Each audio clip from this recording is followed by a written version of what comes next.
sebenarnya pas magang 2 ini kita jadi asisten dulu, tapi karena masih ada bau-bau corona, maksudnya virus corona, jadi dari pihak kampus kita ngebuatin media sama video pembelajaran gitu yang mau dikembangkan gitu. Jadi kayak kalau ada merasa kesulitan di pembelajaran apa gitu, nanti kita buatin gitu kan.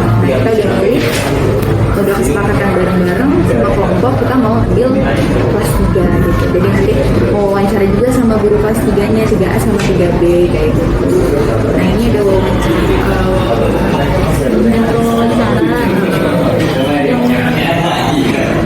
iya untuk memberikan kepada Bapak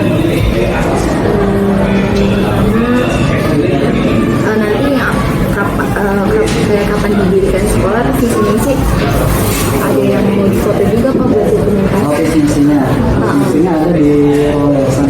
Nanti juga nanti saya sama orang yayasan. Terus ini pertanyaan yang pertama, kapan didirikannya sekolah? Didirikan tahun 2000 berarti berapa tuh? 7 tahun yang lalu.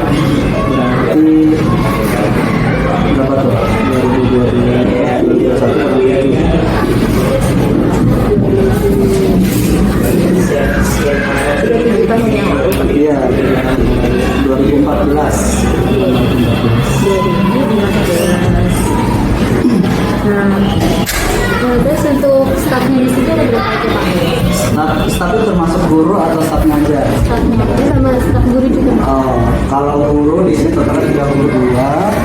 Kalau staf tata usaha ada 3, OB-nya ada 2, wakaknya 1, kepala sekolah 1. Terus untuk sistem sekolahnya di sini seperti apa Pak? Menggunakan kurikulum apa? Kalau kurikulum kita sudah menggunakan kurikulum 2013 revisi. Kemudian juga kita karena kita STIP yang akhirnya kita tambahkan materi-materi pembelajaran keagamaan. Jadi ada bobot keagamaan yang ditambahkan. Terus mungkin ada pihak dari guru mungkin terkait kurikulum ada yang susah atau susah? Ya memang kurikulum kan Fortila sendiri kita baru setahun atau 2 tahun yang lalu yang baru mulai. Itu sesuatu barang yang baru lah ibaratnya. Itu banyak yang berubah dari pembelajaran, kemudian dari penilaian, rapor juga berubah. Itu awal-awal memang sulit. Tapi kita adakan pelatihan yaitu pelatihan dari luar kemudian dengan kurikulum 2013 alhamdulillah guru-guru di sini bisa mengikuti dan sudah berjalan. Tapi karena ini pandemi ya, nah ada namanya kurikulum kondisi khusus. Makanya di KTSP kita ada kondisi khusus, jadi tidak normal gitu. Kayak jam pelajarannya, kemudian juga pencapaiannya, penilaiannya itu nggak seperti waktu normal. Jadi ada namanya kurikulum khusus, itu ada undang-undangnya. Terus untuk siswanya bagaimana itu Pak? Kurikulum khusus sekarang? Yang jelas ya pasti ada pengurangan ya. Pengurangan kualitas pasti ada. Soalnya kan kita pembelajarannya masih terbatas ya, dari segi waktu, kemudian bobotnya. Saya rasa kualitasnya pun agak sedikit menurun gitu, karena kita terbentur oleh aturan-aturan yang terkait dengan pandemi COVID-19. Jadi nggak bisa seideal ketika normal gitu. Anak-anak juga pencapaiannya juga nggak semaksimal yang waktu normal. Tapi kita tetap berusaha bagaimana anak-anak itu bisa mencapai kriteria yang kita inginkan. Untuk ekstrakurikulernya apa nih? Ekstrakurikuler kita ada pramuka, kemudian ada futsal, ada panahan, ada bulu tangkis, ada karate. Nah itu dilaksanakan kita normal. Karena ini masih pandemi, jadi kita belum mulai lagi dari semenjak pas WFH sampai sekarang kita belum mulai lagi eskul. Nah, sistem pembelajaran di sekolah ini online atau offline? Oke, jadi ya full online semua sampai berapa bulan, sampai setahun mungkin ya. Terus pas tahun ajaran ini baru mulai tatap muka terbatas. Tatap muka terbatas itu sebagian masuk, sebagian daring, sebagian daring. Itu masih separuh-separuh. Sampai akhirnya sekarang masuk semua di daring-daring, tapi dibagi 2 shift. Jadi bertahap kita, nggak langsung offline semua. Jadi bertahap. Mungkin setelah nanti pelaksanaan vaksin, guru sudah divaksin sama anak sudah divaksin, kita akan mencoba full tatap muka. Kegiatan di sekolah ini yang rutin dilaksanakan. Kegiatan lainnya belajar pembiasaan. Ya kalau pelaksanaan rutin sih banyak yang kayak ya KBM pasti ada rutin. Terus kalau pas normal kita ada namanya apel pagi juga hari Senin. Apel pagi, kemudian juga kita ada pelaksanaan pembiasaan keagamaan seperti sholat duha, sholat, kemudian juga ada zikir pagi, ada doa pagi, terus ada sholat berjamaah juga pada saat itu. Itu sih kegiatan rutin yang di luar pembelajaran. Tapi nanti visi-visi bisa dibikin. Bisa. Kami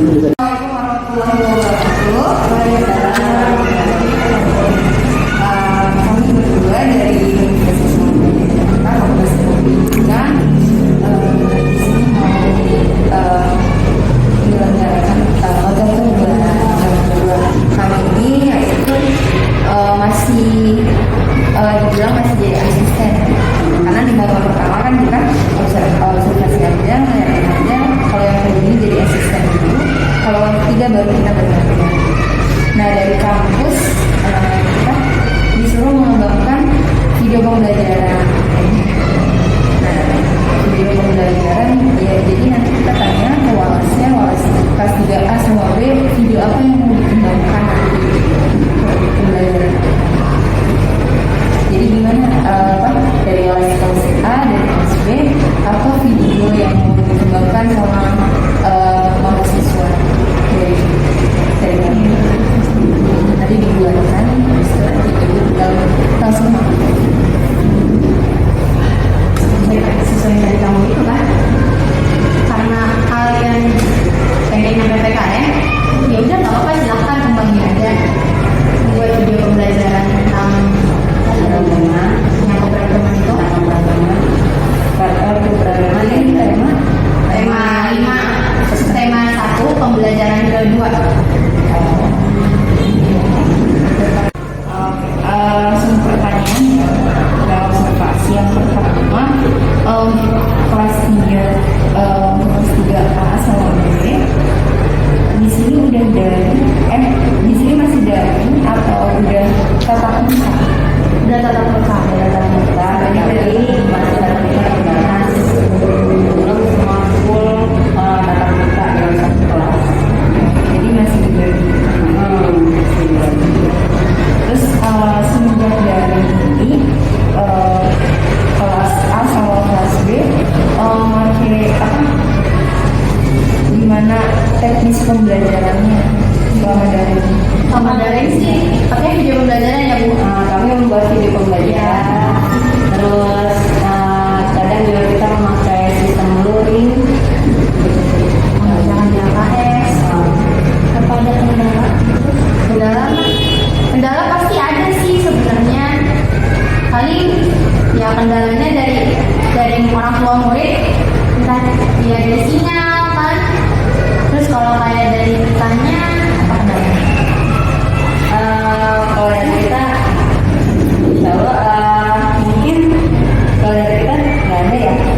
Paling sih dari wali kita sinyal, kuota, atau nanti kesibukan si wali sendiri. Akhirnya si anak itu hanya mengerjakannya tanpa didampingi orang tua gitu. Misalnya seperti itu yang terjadi. Kalau untuk nilai-nilainya apakah ada kenaikan atau menurun itu karena dari ya dibantu sama orang tua, jadi naik terus, nggak ada yang turun, nilainya bagus. Terus kayak pembelajaran tentang materi apa yang sulit diajarkan selama pembelajaran. Sampai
sebelum kita mulai ke materi, alangkah baiknya kita berdoa terlebih dahulu.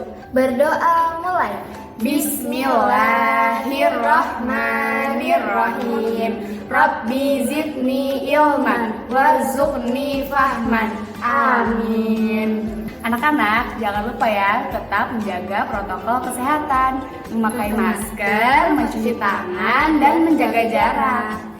Anak-anak, sebelum kita belajar, ayo kita ice breaking dulu. Yuk kita tepuk semangat. 1, 2, 3. Tepuk semangat. Semangat. Halo anak-anak, Assalamualaikum. Apa kabar kalian semuanya? Ibu harap kalian dalam keadaan sehat dan semangat untuk belajar. Pada hari ini kita masih di tema 5 yaitu cuaca, subtema 1, keadaan cuaca pembelajaran kedua. Simak videonya baik-baik ya anak-anak. Nah anak-anak, tahukah kalian cuaca itu mempengaruhi keadaan di sekitarnya? Contohnya, nih Ibu kasih contoh ilustrasi yang sudah Ibu tampilkan ya. Di sini Edo, Beni, dan Udin sedang berangkat sekolah bersama-sama. Tetapi sebelumnya pada malam hari hujan turun deras. Maka di pagi hari keadaan cuaca terasa dingin. Nah, Ibu ingin tanya nih, makanan dan pakaian apa yang membantu menghangatkan tubuh kita ketika keadaan cuaca terasa dingin? Kira-kira apa ya anak-anak? Iya, betul anak-anak. Pakaian yang dapat membantu menghangatkan tubuh ketika keadaan cuaca sedang dingin yaitu ada jaket dan sweater atau pakaian yang tebal lainnya. Tapi beda hal jika keadaan cuaca sedang terasa panas, yaitu kita pasti memakai pakaian yang tipis. Lalu kemudian makanan ada apa aja nih? Ya, pertama ada sup, ada bakso, dan ada mie rebus. Betul sekali anak-anak. Jadi anak-anak, keadaan cuaca mempengaruhi kebutuhan kita sehari-hari, baik dari segi makanan, pakaian, maupun minuman. Edo, maju ke depan kelas untuk memimpin diskusi. Edo mendata daerah asal-usul teman-temannya. Daerah asal yang dimaksud adalah daerah asal-usul dari orang tuamu. Nah, adik-adik boleh tanya sama teman-teman sekelasnya, dari mana sih asal-usul mereka? Dari mana daerah asal mereka? Berikut contoh dari asal-usul daerah temannya Edo. Edo dari Maluku, Udin dari Jawa Barat, Gayu dari Bali, Titi dari Jawa Tengah, Ucok dari Sumatera Utara, Moses dari Papua, Juli dari Lampung, Agus dari DKI Jakarta, Sonia dari Sumatera Selatan, Riko berasal dari DKI Jakarta. Nah, itu contoh dari teman-teman Edo. Nah, coba adik-adik buat data dari daerah asal-usul teman-teman kalian. Nah, daerah asal-usul teman-teman di kelas itu sangat beragam di Indonesia. Asal-usul orang tua menjadi daerah asal kita. Walaupun kita lahir di daerah yang berbeda, tetapi daerah orang tua tetap dianggap daerah asal kita. Ini membuktikan Indonesia terdiri atas berbagai daerah. Indonesia juga memiliki suku bangsa. Walaupun kita berbeda suku bangsa dan daerah, tetapi kita tetaplah satu bangsa, bangsa Indonesia. Walaupun kita berbeda daerah asal, kita harus tetap bersatu adik-adik, tetap satu bangsa, bangsa Indonesia. Seperti semboyan kita, yaitu Bhinneka Tunggal Ika. Walaupun kita berbeda-beda, tetapi kita tetap satu.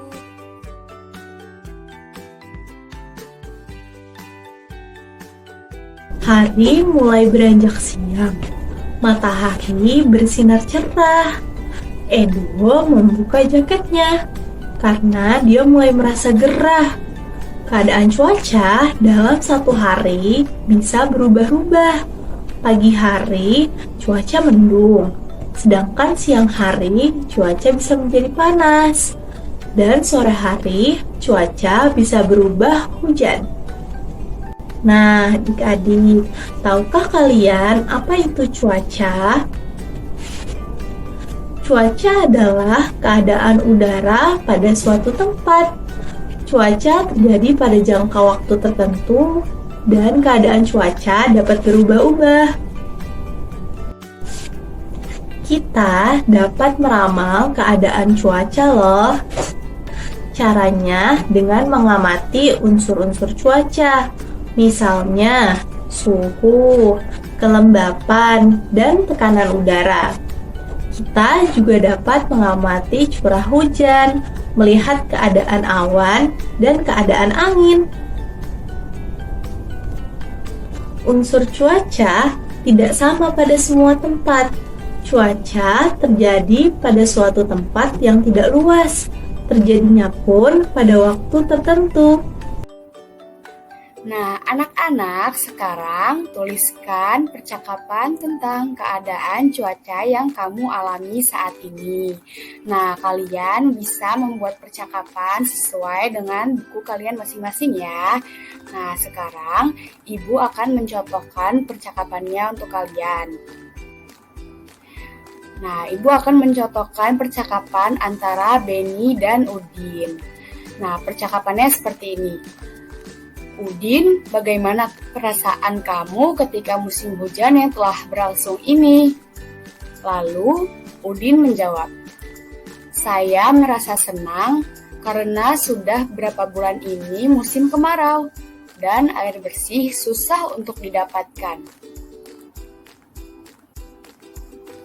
Lalu, Beni menjawab, iya betul juga.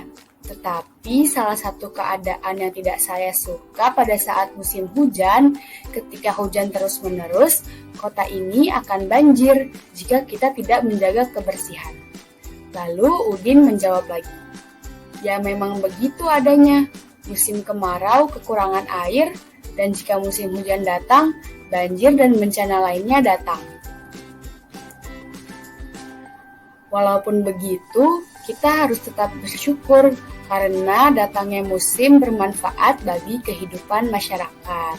Nah, kalian bisa membuat percakapan kalian ya, dan dari contoh ibu ini.